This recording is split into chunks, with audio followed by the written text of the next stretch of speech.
Story by Johann Wolfgang von Goethe. The spacious courts of the prince's castle were still veiled in the thick mists of an autumn morning, through which veil, meanwhile, as it melted into clearness, you could more or less discern the whole hunter company, on horseback and on foot, all busily astir. The hasty occupations of the nearest were distinguishable. There was lengthening, shortening of stirrup leathers. There was handing of rifles and shot pouches. There was putting of game bags to rights, while the hounds, impatient in their leashes, threatened to drag their keepers off with them.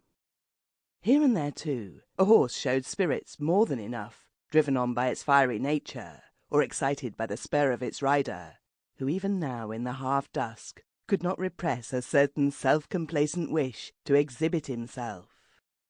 All waited, however, on the prince, who, taking leave of his young consort, was now delaying too long.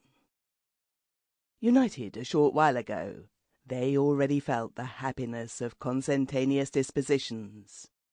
Both were of active, vivid character. Each willingly participated in the tastes and endeavours of the other.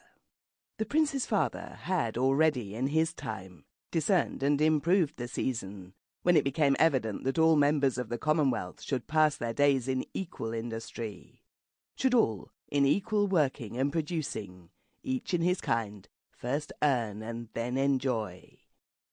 How well this had prospered was visible in these very days, when the head market was a holding, which you might well enough have named a fair.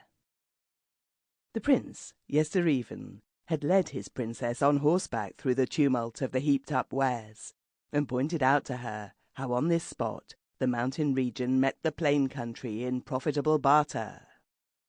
He could here, with the objects before him, awaken her attention to the various industry of his land.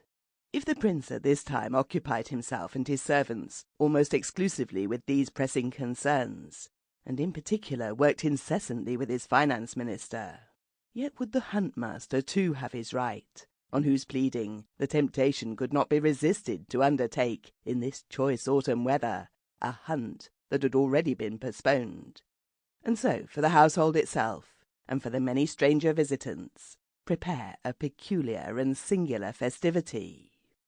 The princess stayed behind with reluctance, but it was proposed to push far into the mountains, and stir up the peaceable inhabitants of the forest there with an unexpected invasion.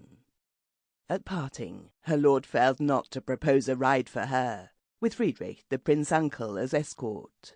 I will leave thee. Sample complete. Ready to continue?